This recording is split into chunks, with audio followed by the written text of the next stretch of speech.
শেখ মুজিব এই দেশের স্বাধীনতা চাই নাই। যদি শেখ মুজিব স্বাধীনতা চাইতো তার 7 মাসের ভাষণের দফা হয়তো একটা, আমি স্বাধীনতা চাই। সে তো ছোট দফা দিচ্ছে।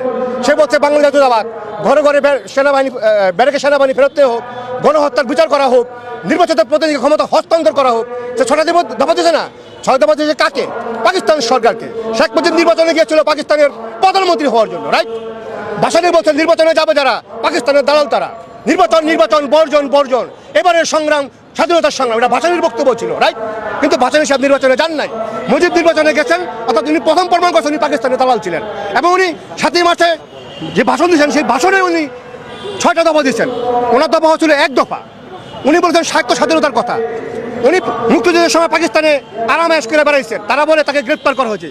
মুজিবকে যদি গ্রেপ্তার করা হয় তাহলে আওয়ামী লীগ পালন করবে। যখন মুজিব ফিরে আসছে 1972 সালের 10ই জানুয়ারি, তাহলে আওয়ামী লীগের পালন করা উচিত কারামুক্ত দিবস, হাজত মুক্ত দিবস অথবা জেল মুক্ত দিবস। আওয়ামী লীগ পালন করে স্বদেশ প্রত্যাবর্তন। স্বদেশ প্রত্যাবর্তন শব্দের বাংলা অর্থ হচ্ছে কেউ কোথায় চলে গিয়েছিল সে স্বেচ্ছায় ফিরে আসছে। অতএব শেখ মুজিব স্বেচ্ছায় নিজের আত্মরক্ষার জন্য, নিজের পরিবারকে আত্মরক্ষার জন্য উনি পাকিস্তানে চলে গেছিলেন।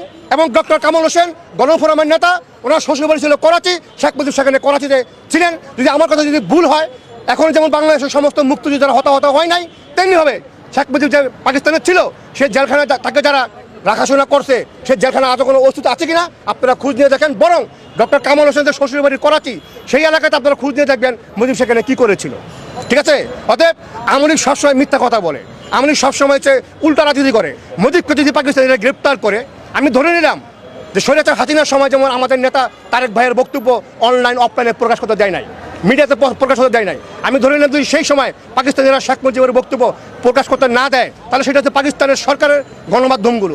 কিন্তু বিশ্ব গণমাধ্যমগুলো তো অন্ধ ছিল না। পৃথিবীর কোনো পত্রিকাতে শেখ মুজিব গ্রেপ্তার হয়েছে এমন কোনো ভিডিও ফুটেজ, এমন কোনো পত্রিকার কাস্টিং আওয়ামী লীগ দেখাতে পারবে না। কারণ আওয়ামী লীগ হচ্ছে একটি অভদ্র, অসাংগঠনিক এবং যেটাকে বলা হচ্ছে অগণতান্ত্রিক এবং অবৈধ সন্তান হচ্ছে আওয়ামী লীগ। কারণ আওয়ামী লীগের জন্ম দিচ্ছে মাওলানা ভাসানী, মুজিবের দল তো বাকশাল। মানে আওয়ামী লীগ মুজিবকে বলতেই বোঝায় সব কিছু আওয়ামী লীগ, মানে শেখ মুজিব। ভাসানীকে তারা স্বীকারই করে না। আওয়ামী লীগের সাধারণ সম্পাদক ছিল আপনার সৈয়দ শামসুল হক, তারপরে ছিল আপনার হোসেন শহীদ সোহরাওয়ার্দী, তারপরে ছিল খন্দকার মোস্তাক, তারপরের প্রতিষ্ঠান ছিল শেখ মুজিবের পরিচয়।